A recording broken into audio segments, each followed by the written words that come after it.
गांव जहां शिक्षा का नामो निशान नहीं था। बच्चे या तो खेतों में जानवरों को चराते थे या गलियों में खेलते रहते। गांव के पुरुष ताश और गप्पों में समय बिताते, जबकि औरतें घरेलू कामों में उलझी रहती। पढ़ाई लिखाई को यहाँ समय की बर्बादी समझा जाता था। भाई, ये पढ़ाई लिखाई तो बड़े लोगों के चोचले हैं। हमारे बच्चों को खेत में काम करना चाहिए, तभी पेट भरेगा। पढ़ाई से कौन सा सोना उगलेंगे ये बच्चे? चलाना तो इन्हें हल ही है खेतों में। लेकिन गांव में एक ऐसी महिला थी जिसने अपनी बेटी नेहा के साथ मिलकर इस अंधकार में शिक्षा की ज्योत जलाने का सपना देखा था। माँ, गांव के बच्चे स्कूल क्यों नहीं जाते? मुझे तो पढ़ाई में बहुत मजा आता है। बेटी, पढ़ाई को लोग बेकार समझते हैं, लेकिन ज्ञान से ही तो अंधेरा दूर होता है। एक दिन हम इस गांव में स्कूल जरूर बनाएंगे। माँ, मैं भी आपकी मदद करूंगी। विद्या ने अपने आंगन में ही एक छोटी सी पाठशाला शुरू कर दी। धीरे धीरे रामू, गुड्डू, पिंकी और राधा जैसे कुछ बच्चे पढ़ने आने लगे। रामू, बताओ बेटा, क के बाद कौन सा अक्षर आता है? ख। शाबाश, धीरे धीरे सब सीख जाओगे। नेहा दीदी, पढ़ाई में इतना मजा आता है। हाँ पिंकी, पढ़ाई से ही तो सपने पूरे होते हैं। जमींदार अपनी बड़ी कुर्सी पर बैठे हैं। मुखिया उनके पास बैठा है। रघुनाथ बाबू, विद्या तो गांव के बच्चों को पढ़ाने लगी है। क्या? पढ़ाई लिखाई से इन गवारों का क्या काम? अगर ये पढ़ लिख लिए तो मेरे खिलाफ आवाज उठाने लगेंगे। कुछ करना पड़ेगा, नहीं तो ये आग पूरे गांव में फैल जाएगी। तभी वहां विद्या अपनी बेटी नेहा के साथ आती है। रघुनाथ बाबू, अगर आप गांव की एक छोटी सी जमीन हमें दे दें तो हम बच्चों के लिए स्कूल बना सकते हैं। स्कूल, वो भी इस गांव में? तुम गांव वालों को बिगाड़ना चाहती हो क्या? बच्चों को पढ़ना चाहिए, यही तो उनका हक है। चुप रहो लड़की, पढ़ाई से ये लोग कामचोर बन जाएंगे, गांव की रीत नहीं बदलेगी। जाओ यहाँ से। वो दोनों निराश होकर वहां से चली जाती हैं। विद्या अपना घर बेचने के बारे में नेहा से बात करती है। माँ, हम अपना घर क्यों बेच रहे हैं? बेटी, अगर बच्चों की पढ़ाई के लिए अपना घर भी बेचना पड़े तो हम पीछे नहीं हटेंगे। सपने कुर्बानी मांगते हैं। कुछ दिन बाद विद्या ने घर बेचकर खेत के किनारे छोटी सी जमीन खरीदी और वहां झोपड़ी बनाकर बच्चों को पढ़ाना शुरू कर दिया।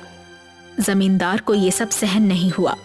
उसने मुखिया को अपने पक्ष में कर लिया और विद्या के स्कूल को मिट्टी में मिलाने की साजिश रचते हुए बुलडोजर लेकर झोपड़ी को गिराने लगा।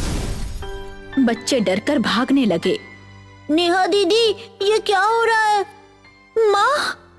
विद्या ये सब देख नहीं पाती। सदमे से उसकी सांसें थमने लगती हैं। अगले दिन विद्या बिस्तर पर लेटी थी। बेटी, सपने अधूरे मत छोड़ना। इतना बोलकर विद्या की आंखें बंद हो जाती हैं। नेहा फूट फूट कर रो पड़ती है। नेहा अपनी माँ का अंतिम संस्कार कर देती है। माँ, मैं तुम्हारा सपना जरूर पूरा करूंगी। इस गांव में स्कूल जरूर खुलेगा। गांव के कुछ लोग बैठे होते हैं। नेहा वहां आती है।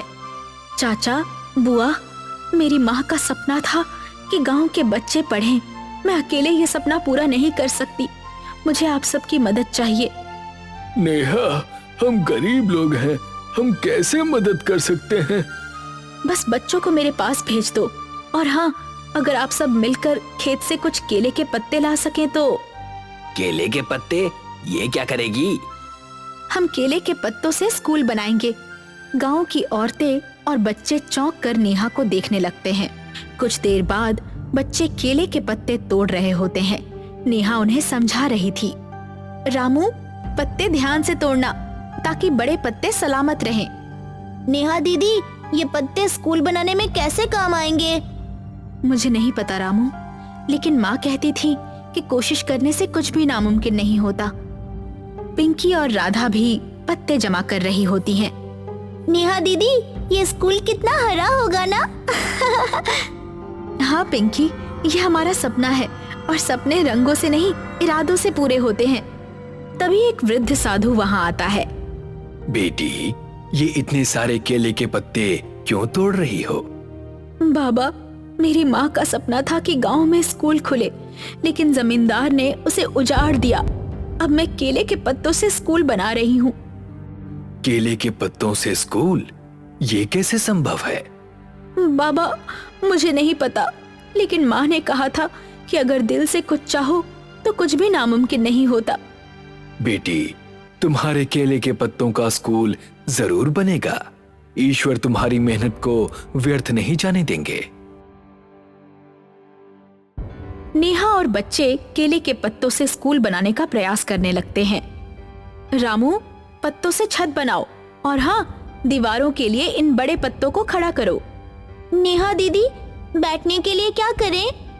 बैठने के लिए भी केले के पत्तों की चटाई बना लेते हैं। बच्चे हंसते हुए काम में लग जाते हैं। देखते ही देखते एक झोपड़ी जैसी संरचना तैयार हो जाती है। नेहा दीदी, हमारा स्कूल तो बन गया। हाँ रामू, ये बस शुरुआत है। तभी जमींदार वहां आकर हंसने लगता है। ये स्कूल नहीं, नाटक है। जब तेज हवा चलेगी तो सब उड़ जाएगा। अचानक रात को तेज आंधी आई। केले के पत्तों से बना स्कूल चरमराने लगा। नेहा और बच्चे सहमे हुए थे।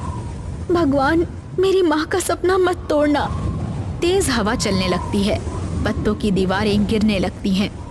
नहीं, ये नहीं हो सकता। नेहा थककर स्कूल के पास बैठकर रोते रोते सो जाती है।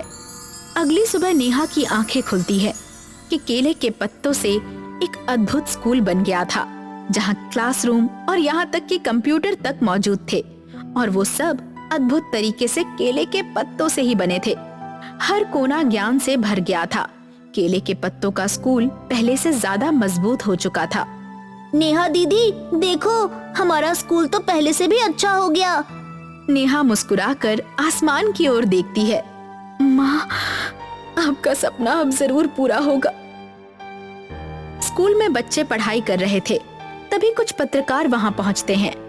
नेहा जी, आपने केले के पत्तों से स्कूल बनाकर इतिहास रच दिया। ये मेरी माँ का सपना था, मैंने सिर्फ उसे सच किया है। रात के समय जमींदार रघुनाथ सिंह हाथ में मशाल लिए स्कूल के पास पहुंचता है। बस बहुत हो गया, अब तो स्कूल को खत्म करना ही होगा। मैं रात में यहाँ आग लगा दूंगा। जैसे ही वो स्कूल में आग लगाने की कोशिश करता है, अचानक उसके हाथ पैर कांपने लगते हैं। वो जमीन पर गिर जाता है। अरे, ये क्या हो रहा है? मेरे हाथ पैर ये काम क्यों नहीं कर रहे? जमींदार दर्द से कराहने लगता है और रोने लगता है। नेहा का स्कूल अब फल फूल रहा था। कई बच्चे पढ़ लिखकर बड़े पदों पर काम कर रहे थे। मैम, आज मैं जो कुछ भी हूँ आपकी बदौलत हूँ। आपने हमें पढ़ाया, हमसे उम्मीद नहीं छोड़ी। तुम सबने मेरा सपना साकार किया है। अब तुम अपने गांव का नाम रोशन कर रहे हो। नेहा जमींदार के पास जाती है। रवि, जो अब डॉक्टर है, वो भी साथ होता है। रवि, ये रघुनाथ सिंह जी हैं, इनका इलाज करो। ये तो वही लड़का है जो कभी मेरे खेतों में काम करता था। अब ये डॉक्टर बन चुका है। रवि जमींदार का इलाज करता है और कुछ समय बाद वो ठीक हो जाता है। ठीक होने के बाद जमींदार नेहा के सामने हाथ जोड़कर कहता है, नेहा बेटी, मैंने तुम्हारे साथ बहुत बुरा किया। तुम्हारी माँ की जमीन छीनी, तुम्हारा मजाक उड़ाया और तुम्हें रोका।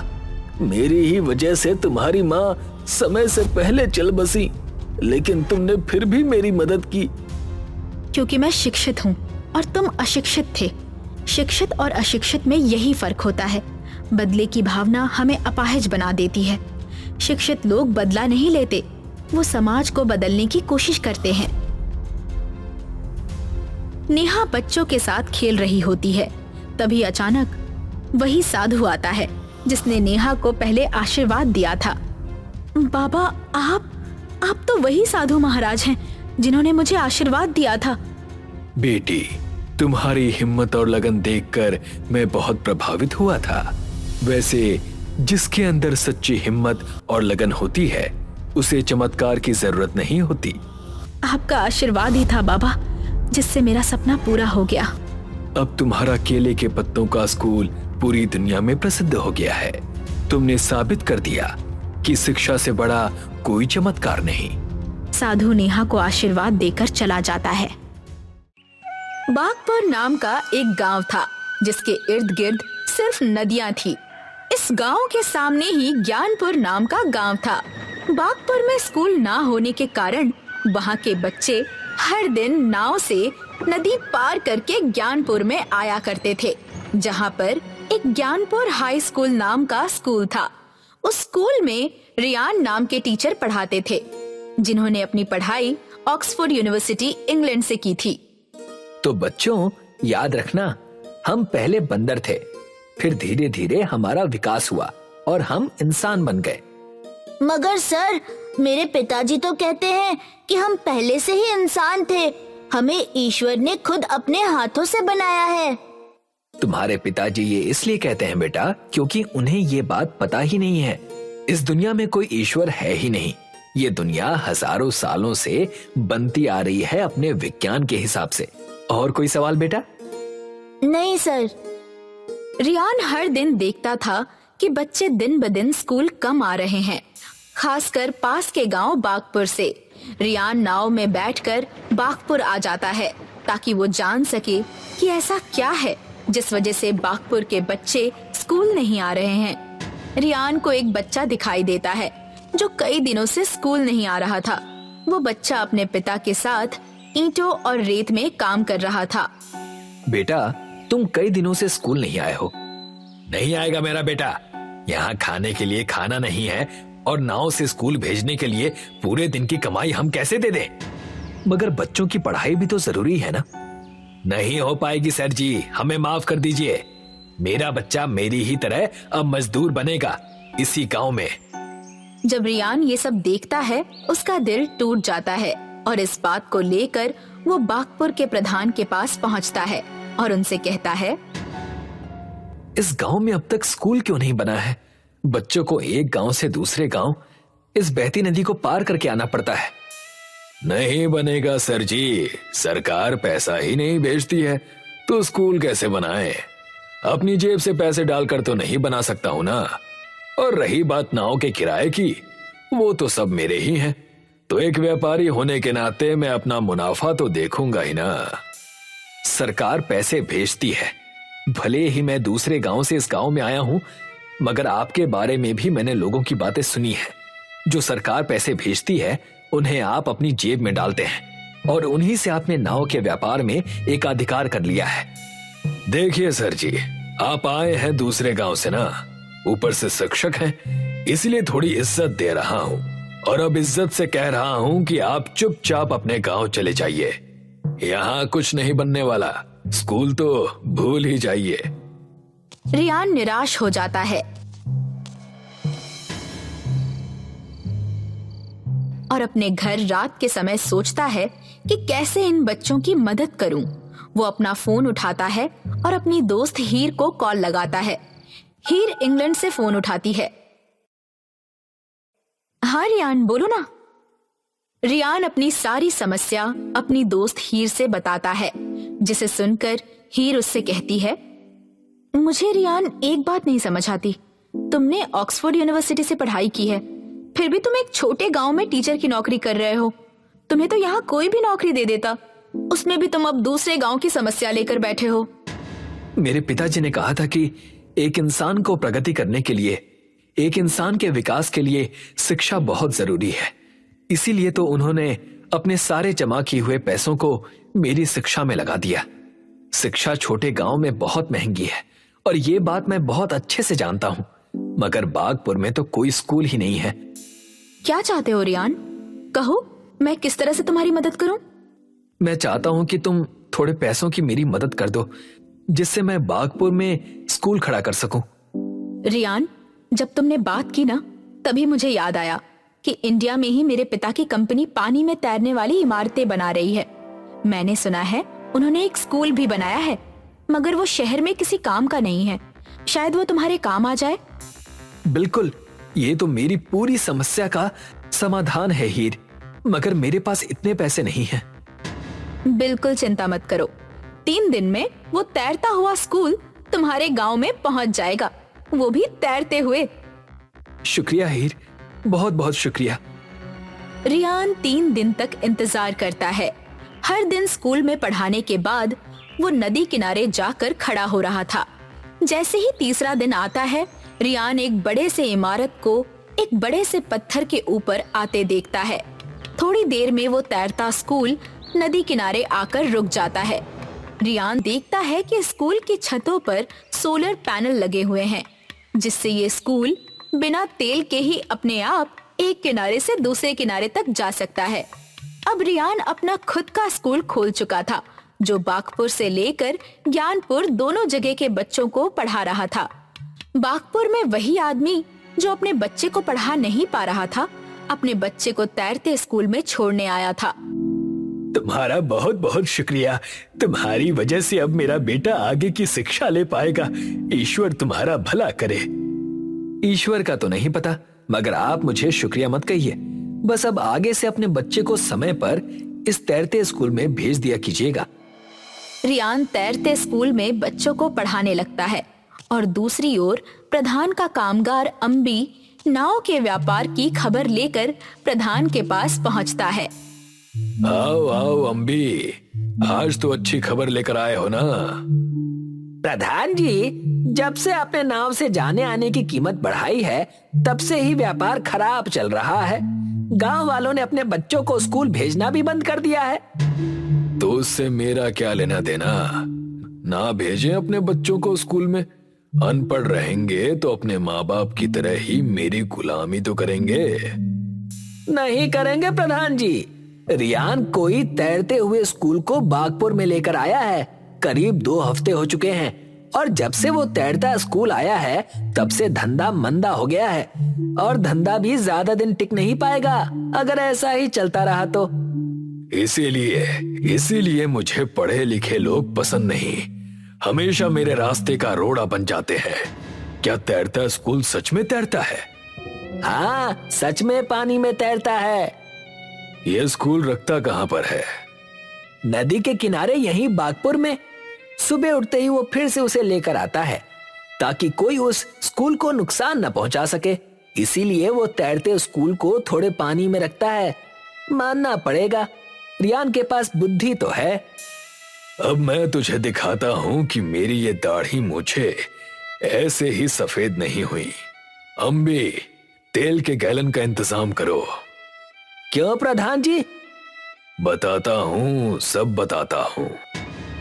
रियान तैरता हुआ स्कूल बागपुर की नदी में रखता है और स्कूल किनारे से थोड़ी दूर पर होता था।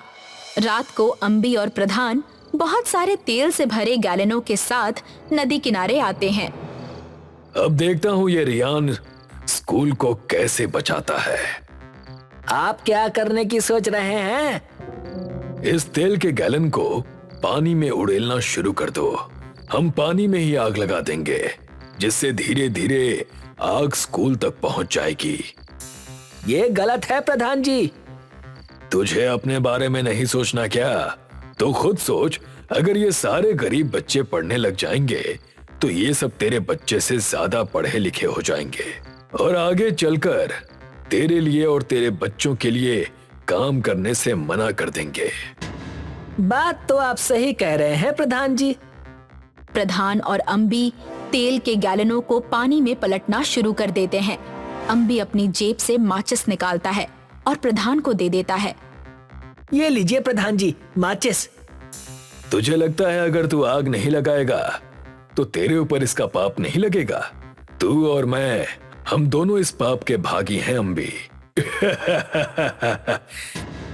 प्रधान माचिस जलाकर पानी में फेंक देता है और पानी में भयंकर आग लग जाती है। सुबह का सूरज उगने को था। प्रधान और अम्बी पास में एक छोटी सी चट्टान पर जाकर चढ़ गए थे, जहां से वो दोनों स्कूल की आग में निपट जाने का इंतजार कर रहे थे। रियान जैसे ही नदी किनारे आता है, वो आग देखकर स्तब्ध रह जाता है। आग, आग! ये आग तो स्कूल की तरफ जा रही है। अब मैं क्या करूं? ये स्कूल इन बच्चों का भविष्य है। रियान को कुछ समझ नहीं आ रहा था। तभी वो अपनी दोस्त हीर को कॉल करता है। हीर, किसी ने नदी में आग लगा दी और वो आग धीरे धीरे स्कूल के पास पहुंच रही है। बताओ, जल्दी बताओ, क्या करूं मैं? मुझे माफ कर देना रियान, मगर अब इसमें मैं तुम्हारी कोई मदद नहीं कर सकती। अब बस ईश्वर से प्रार्थना करो कि वो आग स्कूल के पास पहुंचने से पहले ही रुक जाए या बारिश आ जाए। ये तो ठंड का मौसम है ना। बारिश आने में तो अभी 4-5 महीने बाकी हैं। मैं तुम्हारी मदद इसमें नहीं कर पाऊंगी रियान। रियान फोन काट देता है। उसकी आंखों में आंसू थे। वो आसमान की ओर देखता है और अपनी आंखें बंद करके कहता है, हे ईश्वर, अगर तू सच में है तो इन बच्चों के भविष्य को जलने से बचा। मैं जो कभी तुझ पर विश्वास नहीं करता, तुझसे प्रार्थना करता हूँ, इस आग को स्कूल तक पहुँचने मत दीजिए। हे ईश्वर, मेरी प्रार्थना सुनिए। हे ईश्वर, मेरी पुकार सुनिए। रियान के प्रार्थना करते ही जनवरी के महीने में काले बादल पूरे गांव को घेर लेते हैं और तेजी से बारिश शुरू हो जाती है। आग स्कूल के पास पहुंचने से पहले ही बुझ जाती है। प्रधान जी, ये बारिश कैसे? पता नहीं अम्बी। वो दोनों बात कर ही रहे थे कि आसमान से बिजली टूटकर उन पर आ गिरती है। रियान का स्कूल बच जाता है और आगे से हमेशा वो स्कूल आबाद रहता है।